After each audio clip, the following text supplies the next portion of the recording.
So I have two other stories here to cover, and then we'll get to our boats crashing into other boats. 12:45. That's pretty good. So popular information. All right, just underwent a logo change after Labor Day. They took a 2-week break hiatus.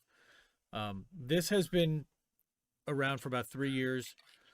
Judd Legume used to be the editor-in-chief of Think Progress, which was actually a progressive website before the Center for American Progress meddled, interfered, got rid of everybody, and shut down the website. It was one of the best websites around. Pull up my your screen. Pull up my thing. Yeah. Done. And then my transition. So this, from what I've seen on Twitter, the ladies like this new Thor. They're okay with this apparently. And shout out, ladies, if you are okay with this, because this could come home with you very easily. He's beefy. I'm just saying. He's a biggins, give me a call. I would not mess with that man. I don't know how they got my like high school pictures, but you know, this is dude. That the beard like, this is pretty much me. Yeah, the beard. Like if I just dye my beard and braid it, I should be able to pull this off. What you need is a lighter shirt so people can really see the depth of the beard. the depth of the beard. Yeah, I know, right? It goes. And you trimmed it up. Pretty good. But it's got decent length. Yeah. That's hilarious. It does. I try to keep some length on it for sure, but I just found this funny when that guy's got that Thor hammer. Now this is Thor, you know? But yeah, apparently controversy over this Thor. I can't imagine why. Actually, your screen, when you change your screen, it actually you know what you should do? Just keep it up there. What? Just keep it up there on screen. Just keep it up there. No one would know. Have you in the bottom corner? Yep, there you go. That's Reef now. That's me now. And you should probably turn your name badge back on at some point. Right? Yeah, I should. Right? I had to go to this screen to do that, and it just immediately blinks into place. It just bing. Look at that. Like I don't have a animation for it, but nice. So popular information is an amazing website. Judd Legume, Tesnim Zakaria. Now he's brought on a couple of other people. It's essentially a 3-4 person operation that started with a one-man Substack, and he's an investigative reporter and journalist. He gives his commentary and viewpoints, and he also follows the money. And I love reporters who follow the money. And they're some of the best. So this was put out in the 9/7 morning edition. He usually publishes early in the morning, and it's usually accompanied by a pretty scathing tweet thread that we can bring up on the Substack, and I'll go through it. So Texas just enacted the nation's most draconian abortion ban, prohibiting all abortions after 6 weeks. But here's the thing. Everybody's all up in arms about the Democrats, the Republicans that are doing it. Follow the money. These are the corporations that bankrolled the sponsors of the abortion ban. So where are they getting the money from? So further, the law places a $10,000 bounty on anyone who helps a woman obtain an abortion in Texas after 6 weeks, right? I saw a bunch of people shut down a few of those like bounty hunter organizations online. Yeah, somebody definitely like don't call this, and definitely don't hit this, and that with instructions on exactly how to do it. I saw that as well. Yeah. Politicians who sponsor Texas abortion ban are backed by some of the nation's most prominent corporations, AT&T. And here's AT&T's statement about core values and respecting all employees, right? So John Stankey, you can't make up these CEO names. AT&T since 2008 has donated $301,000 to the sponsors of SB 8. One of the ways that you get these guys, you shut these things down, is you go after the funding and you go after the corporations and you call out that hypocrisy.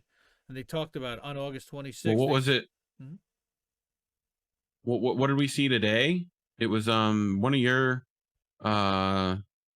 like that they removed allowed reallocation of all their workers or whatever from Texas.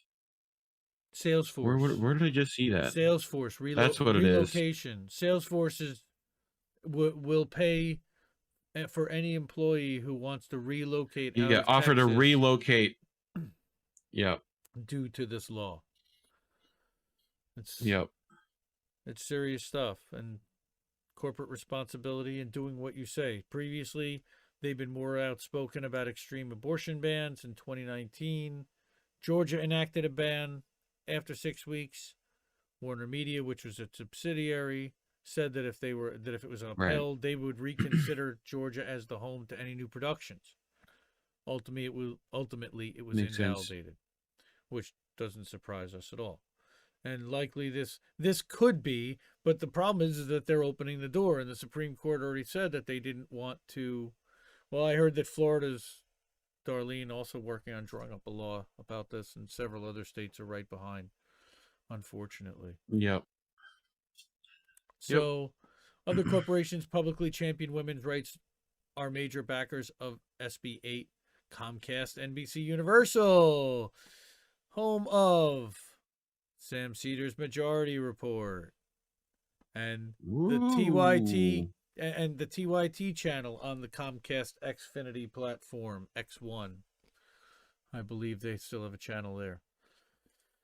There are some other How the mighty have the fallen. Peacock Network. That is even Mehdi Hassan. Wouldn't that affect? Even Rachel Maddow has donated $58,000 to the sponsors of SB8 since 2018, which is not a ton of money, honestly. Which just means that lawmakers come real cheap. 2020, Yep. NBC Universal announced a year-long advertising campaign focusing on women's empowerment. I wonder if SB8 is included in that. Right, so what's changed? Jen Stark of the Tower Health Foundation, who helped organize the corporate response, said the lack of national media attention on the tax bill caught them off guard. Oh, it just caught us off guard. Okay, but while corporate America thinks things over, women in Texas are living under the oppressive new law. Yeah, they have to consider the business impact of these new bans, and they need to speak out. And yes, this is just here. CVS Health, of course, the other large corporate donors to sponsors, and they actually put out, and this is on Instagram. I found this on popular.info on Instagram.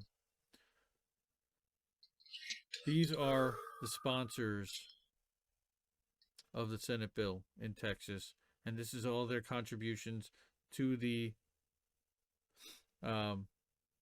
Republican State sponsors Farm. sponsors of the bill. General Motors, Ouch. with a female CEO, Mary Barra. Ouch. The largest donor, TLR PAC, has donated nearly $2.3 million to the sponsors of SB 8. Legislation that helps to sue anyone that helps a woman get an abortion in Texas and receive $10,000. TLR, Texans for Lawsuit Reform.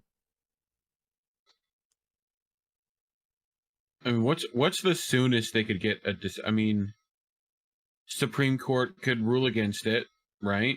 Well, they just decided Which not to rule. they haven't. They decided not to rule Yeah. on it at all. Right. Right. So now, what's the next step of trying to get that fixed? Right. Well, Would let's see. be Well, the answer is, unfortunately, it's going to be to pack the court. But then what's going to stop a Republican from packing the court once he gets into office? If they've got the House, the Senate, and the White House, right. you're going to start a never-ending cycle there. Supreme Court has the ability to preserve the status quo when plaintiffs have a strong chance of success on the merits. Effectively, the 5 justices were arguing that the law does not create any harm absent a lawsuit, but as the dissenting justices noted, That was me. at midnight, no, it was actually me. The act becomes law. It was both of us. And many abortion providers, including applicants, cease providing abortion care after more than 6 weeks from a woman's last period. That's how did the Supreme Court become an institution that would set aside Roe without even a cursory attempt to grapple with decades of jurisprudence? Well, that's fair. Here's how. No organization has played a greater role in pushing the Supreme Court hard right than the Federalist Society. Its leader, Leonard Leo, has been on a mission to turn back the clock to a time before the U.S. Supreme Court routinely expanded the government's authority and endorsed new rights such as abortion and same-sex marriage. No one had more influence on Trump's Supreme Court picks than Leonard Leo, of course, who also had a war chest of hundreds of millions of dollars to promote their confirmation. At times, he took a formal leave of absence from the Federalist Society to join the White House. Further merging of lobbying, the Federalist Society. And then again, according to its most recent annual report from 2019, corporate donors to the Federalist Society include Google, Facebook, Chevron, T-Mobile, Verizon, Exxon, and Campbell's Soup. Campbell's Soup for $5,000. Okay. Cool. Judd Legume. Again, please support independent journalists. Subscribe for free. Subscribe with a paid subscription if you can. I am a paid subscriber to this newsletter. It was one of the first paid newsletters that I supported. Such a believer in this guy and his work.